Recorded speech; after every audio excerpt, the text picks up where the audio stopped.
Graça e paz, queridos, nós estamos neste domingo, prestando um culto agradável ao Senhor. Você que acabou de louvar o Senhor agora, nós adoramos o nosso Deus. Agora é momento para a gente refletir na palavra de Deus. Eu quero convidar você para a gente estar lendo Lucas capítulo 7, versículos de 11 a 17, Nós vamos ver um grande acontecimento que Jesus realizou, e vamos tirar lições preciosas. Eu convido você para acompanhar comigo, Lucas, abra a sua Bíblia aí, em Lucas capítulo 7, versículo 11, diz assim: aconteceu que no dia seguinte ele foi à cidade chamada Naim, e com ele iam muitos dos seus discípulos e uma grande multidão. E quando chegou perto da porta da cidade, eis que levavam um defunto, filho único de sua mãe, que era viúva, e com ela ia uma grande multidão da cidade. E vendo-a, o Senhor moveu-se de íntima compaixão por ela e disse: não chores. E chegando-se, tocou o caixão, e os que o levavam pararam, e ele disse: jovem, a ti te digo, levanta-te. E o que fora defunto assentou-se e começou a falar. E Jesus entregou-o à sua mãe. E de todos se apoderou o temor e glorificavam a Deus, dizendo: um grande profeta se levantou entre nós, e Deus visitou o seu povo. E correu dele esta fama por toda a Judéia e por toda a terra circunvizinha. Amém? Feche seus olhos, vamos orar. Senhor, nós estamos reunidos como igreja, como tua igreja. Nesse momento nós queremos agradecer, nós queremos te agradecer muito, Senhor, por todas as coisas, por aquilo que o Senhor tem feito e realizado nas nossas vidas, pelo seu cuidado, pelo seu carinho, pelo seu amor, misericórdia e sabedoria para conosco, Pai. Ó Deus, em nome de Jesus, nós queremos ouvir a tua voz, nós queremos que o Senhor fale conosco, Pai, através da tua palavra. Ó Senhor, em nome de Jesus, eu entrego a vida de cada um, Pai, de cada família que está me assistindo agora. Eu coloco nas mãos do Senhor, em nome de Jesus. Amém. Amém, amados. É interessante porque a gente tem vivido aí, esses dias que não têm sido fáceis, dias que as pessoas estão muito preocupadas, não sabem o que vai acontecer, não é verdade? Mas quando a gente lê a palavra de Deus ela traz um refrigério para a nossa alma, porque Deus é nosso escudo, a nossa fortaleza, o socorro bem presente, e em todas as circunstâncias. Mas aqui nós estamos vendo o evangelho escrito pelo Dr. Lucas, esse evangelho que nos traz lições preciosas para as nossas vidas. Interessante também que o versículo-chave desse evangelho é o capítulo 19, versículo 10 do capítulo 19, que fala: porque o Filho do Homem veio para buscar e salvar o que se havia perdido. E quais são os ensinos que se destacam no evangelho de Lucas? Para a gente fazer uma introdução. Nós vemos aqui que Lucas ele fala de uma oferta universal da salvação. A salvação é para todos. Ele descreve Cristo como redentor de todos aqueles que creem, oferecendo perdão, oferecendo salvação a todas as pessoas. O Dr. Lucas também ele dá especial atenção à doutrina do Espírito Santo. E você sabia que o Evangelho de Lucas é considerado o Evangelho dos desprezados? Ele nos conta sobre o bom samaritano, ele fala sobre o publicano, sobre o filho pródigo, sobre Zaqueu, o ladrão da cruz. E ele dá grande destaque para as mulheres. Ele dá um destaque especial para as mulheres. Algo incomum na época, porque a gente sabe que naquela época a mulher ela era considerada à margem. Então, esse é o Evangelho do misericordioso Filho de Deus. Amém? E aí eu queria pensar numa ideia central nesse Evangelho, e nesse texto principalmente, né? Já que estamos falando de Lucas capítulo 7, versículos de 11 a 17. Jesus, ele traz vida ao que estava morto. Você pode repetir essa frase comigo? Jesus, ele traz vida ao que está morto. Amados, Jesus, ele acabou de sair da cidade de Cafarnaum, né? Diz o texto. E agora ele entra numa cidade chamada Naim. Você sabe o que significa o nome Naim?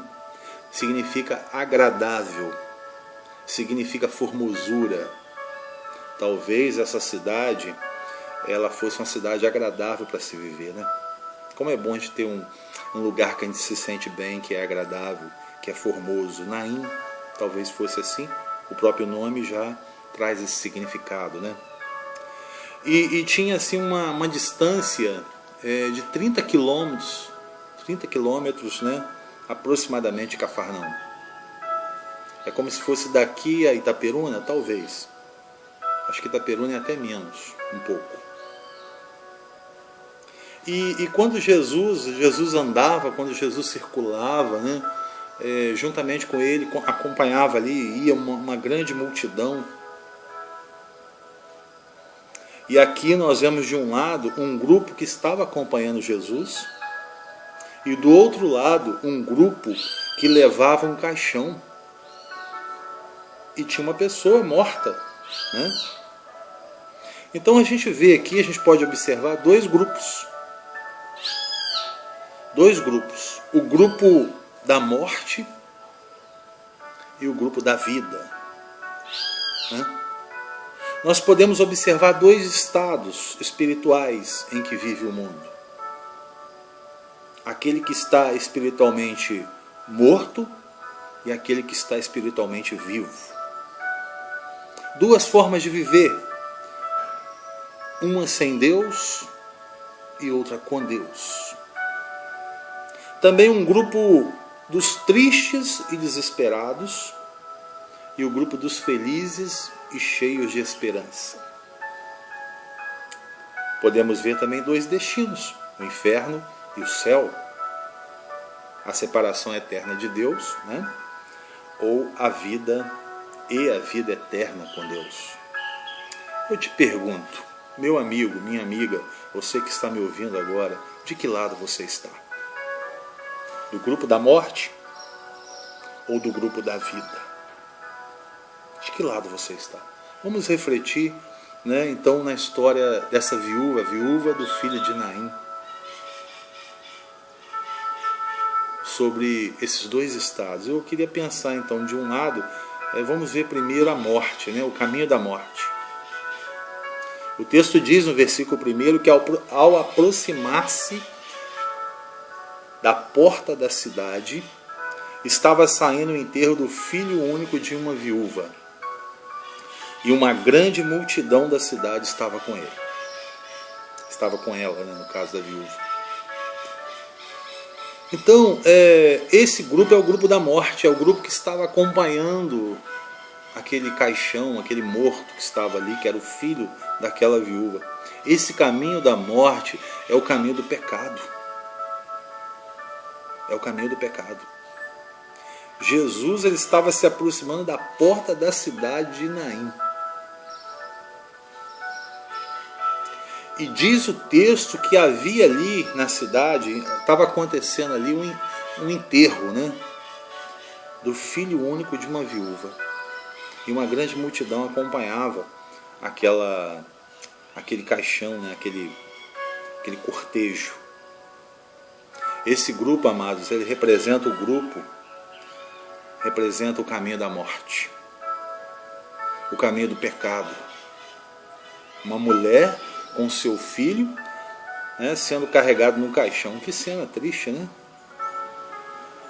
Nós sabemos que o salário do pecado é a morte. Então nós vemos pessoas nessa condição, na condição de pecado, né? pecado gera morte. O pecado gera morte espiritual. Quantas pessoas estão mortas espiritualmente? Quantas pessoas estão sem Deus? Vivendo uma vida de pecado, né? Até mesmo dentro da igreja. Aqui dentro é uma coisa, lá fora é outra coisa. Vive com um pé na igreja e um pé no mundo. Acha que não tem nada a ver. Eu posso beber, eu posso fazer isso, posso fazer aquilo. É verdade? Mas eu digo para você, cuidado. Você pode estar espiritualmente morto. Porque o caminho da morte é o caminho do pecado. Mas também nesse grupo, o caminho da morte representa o caminho do desespero. O versículo 12 que nós vimos, fala o seguinte, diz assim o versículo 12: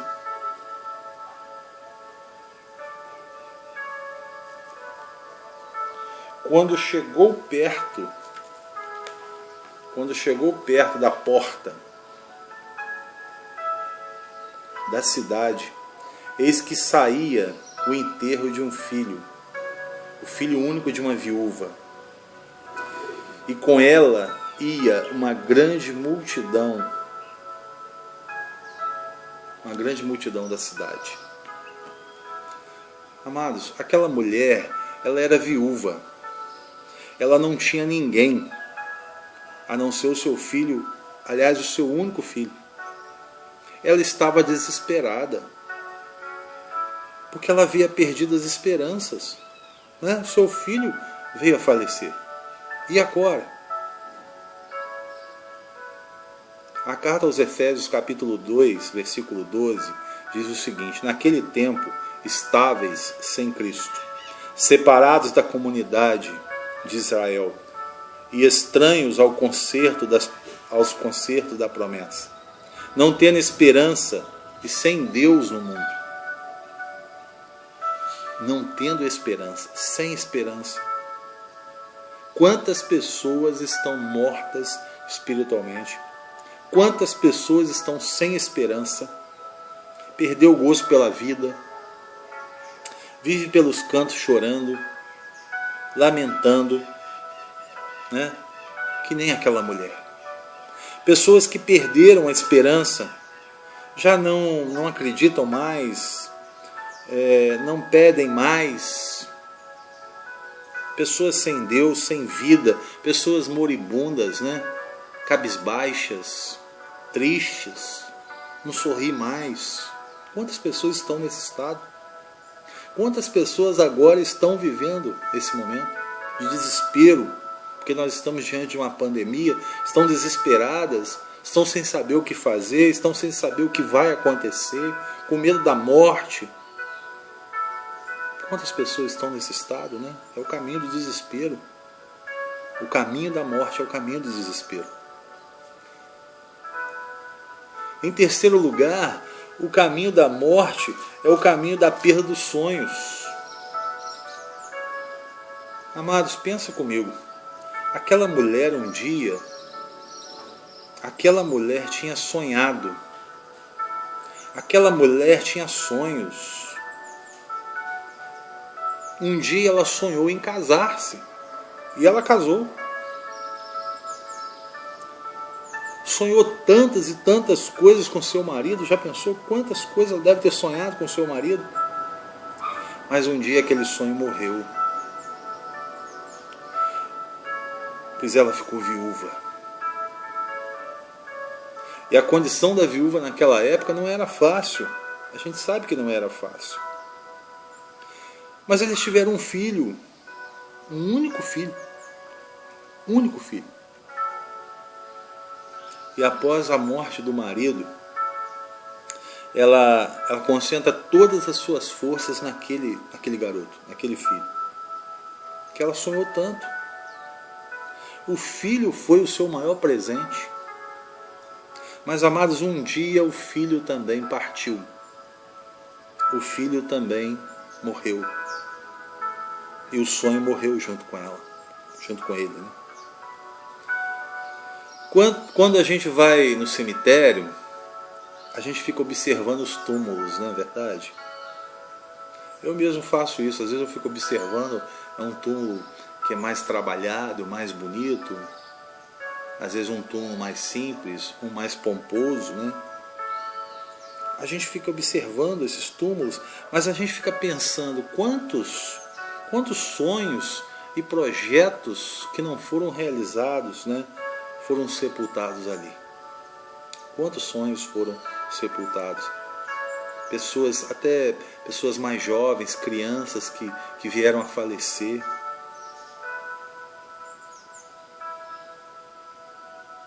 Quanta coisa acontece por aí, né? Vira e mexe a gente ouve a notícia de que alguém morreu, de que uma jovem morreu, que um jovem faleceu, que uma pessoa, uma criança. Quantos sonhos. Aquele chefe de família, sabe, que matou todos os seus, matou todos os membros da sua família, inclusive a dele. Quantos sonhos foram cancelados, foram jogados por terra. Eu lembro aqui de José do Egito, né? José, aquele que interpretava sonhos. José, ele foi jogado num buraco, foi jogado num poço, por causa da inveja dos seus irmãos, né? A gente conhece a história. E José, ele depois foi vendido como escravo para o Egito. José podia, naquele momento, ter perdido os seus sonhos. Tentaram sepultar os sonhos de José. Quantos sonhos, amados, são sepultados com a morte? Não é verdade? Quantos sonhos? Talvez você está se sentindo assim agora. Talvez você está achando que os seus sonhos foram sepultados. Os seus sonhos morreram. Você está sem perspectiva de vida. Talvez você veio aqui hoje, você está me assistindo agora, tem visto seus sonhos sepultados, pois está vivendo uma vida de morte espiritual. Nada dá certo para você, você não consegue andar, você não consegue dar um passo à frente, né? É aquele estudo que você não consegue terminar, que você não consegue fazer. Talvez está levando uma vida de pecado, sem Deus. É aquele emprego que você não consegue caminhar, né? É aquela família que você não consegue construir. Amado, eu digo para você, você precisa de Deus. Não deixe perder os seus sonhos. Não deixe sepultar os seus sonhos. Que os seus sonhos sejam incluídos nos sonhos de Deus que tem para a sua vida. Nos sonhos que Deus tem para a sua vida. Que os sonhos de Deus estejam incluídos nisso, né? Lembre-se que o caminho da morte é o caminho da perda dos sonhos. Esse é o caminho da morte. Mas se a gente olhar à frente, nós vamos ver que Jesus vinha com outro grupo. E esse agora sim é o caminho da vida. O texto diz que ao vê-la, no versículo 13, Jesus se compadeceu daquela mulher. E sabe o que Jesus disse para aquela mulher? Não chore. Eu não sei como que você se encontra agora. De repente você está lamentando, está chorando. Isso não vai passar. Essa angústia, esse negócio de ficar em casa, que eu não posso sair. Como que vai ser minha vida? Talvez está desesperado com seus negócios, com a sua economia. E nós estamos, sim. Mas eu digo para você, o caminho da vida é o caminho da compaixão. Amados, aqui nós vemos Jesus, né? Que representa aqui o grupo da vida. Jesus, ele representa a vida. De um lado, o cortejo fúnebre. De um lado, o caminho da morte. Mas do outro lado, o caminho da vida. Jesus estava chegando naquela cidade.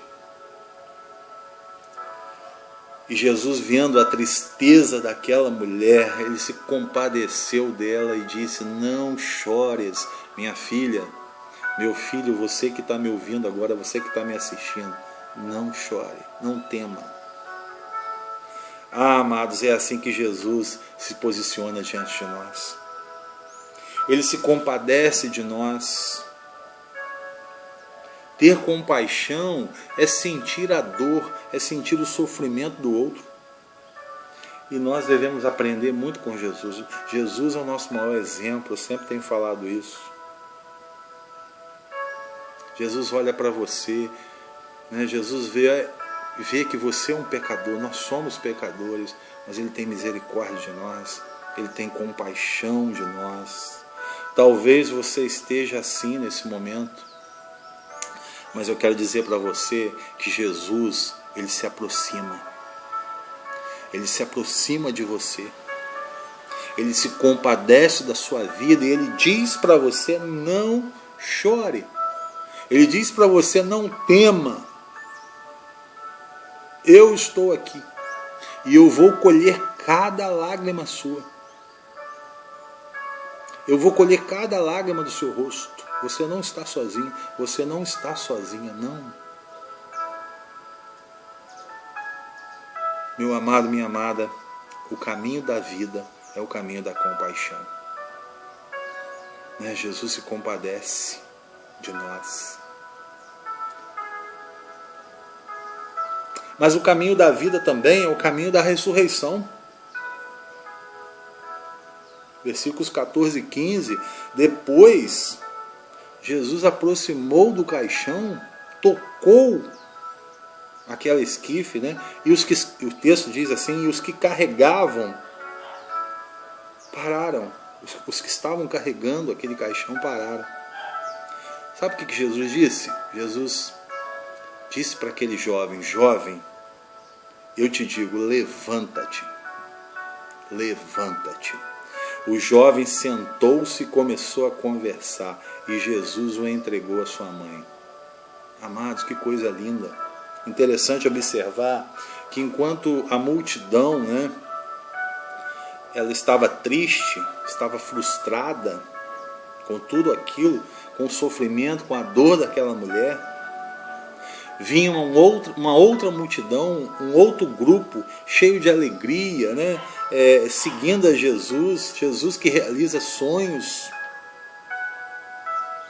faziam parte daquela multidão. Sabe quem que estava naquela multidão? Pessoas que foram curadas.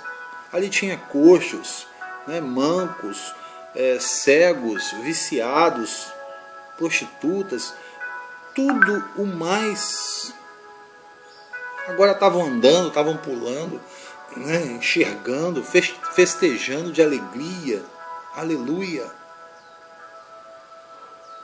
Porque Jesus trouxe vida para eles. Jesus traz vida para você. Jesus traz vida para a sua família. Ele é a ressurreição e a vida. Amém? Jesus é o homem que ressuscita sonhos. E Ele estava ali, Ele está aqui, Ele está conosco, Ele está vivo no meio de nós. E diz o texto que Ele tocou no caixão. E aqueles que carregavam o defunto pararam. Jesus olhou para aquele jovem e disse, como nós lemos o texto: jovem, eu te digo, levanta-te. Aleluia. Amado, Jesus agora está olhando para você. Preste atenção aqui comigo. Jesus está olhando para você. De repente você está caído. De repente você está sem esperança. Está morto espiritualmente. Eu não sei. Talvez seus sonhos foram enterrados, sepultados. Está desanimado, está triste. Cabisbaixo. Não sabe o que vai acontecer. Eu digo para você, Jesus está olhando para a sua vida. E Ele sabe o que Ele diz? Ele diz: amigo, amiga, eu te digo, levanta. Saia do estado em que você se encontra. Toma um novo rumo para a sua vida. Acredita. Jesus traz vida ao que estava morto. Aleluia. Por isso eu te digo, amado, o caminho da morte, aliás, o caminho da vida é o caminho da ressurreição. Amém? O caminho da vida é o caminho da ressurreição. Aleluia. O próprio Jesus afirmou: eu sou a ressurreição e a vida. Quem crê em mim, ainda que esteja morto, viverá. João 11, capítulo 11, versículo 25. Jesus pode ressuscitar. Jesus pode te levantar. Jesus pode fazer você tomar uma nova posição, uma nova vida em Cristo. Para terminar, o caminho da vida é o caminho da glória. Amém? Versículo 16 e 17. Todos ficaram cheios de temor. Você imagina naquele momento, né? Um milagre aconteceu ali. O milagre está acontecendo na sua vida agora. O texto diz que as pessoas ficaram cheias de temor e louvavam a Deus, dizendo: um grande profeta se levantou entre nós. Deus interveio em favor do seu povo. Aleluia. Essas notícias sobre Jesus espalharam-se por toda a Judéia e regiões circunvizinhas. Amados, o texto diz que todos ficaram cheios de temor e louvavam a Deus. Todos. Aprendemos aqui que nós devemos glorificar o nome do Senhor. Nós devemos dar glórias a Deus. O milagre está acontecendo na sua vida. O milagre já aconteceu. Jesus está restaurando seus sonhos. Jesus está restaurando a sua vida. Jesus está te levantando, te colocando numa posição maior. Não tem que ficar caído, não. Tem que se levantar. Amém? E nós aprendemos aqui então que nós devemos glorificar a Deus. Você glorifique a Deus em tudo. A glória do Senhor. É Ele que cura, é Ele que liberta, é Ele que salva, é Ele que faz, é Ele que acontece. É Ele que edifica, é Ele que faz a obra, Ele que ministra. Nós somos apenas instrumentos. Eu estou sendo um instrumento de Deus para a sua vida nesse momento. Amém? Deus, Ele nos deu autoridade para fazer a mesma coisa. Escuta o que eu estou te falando.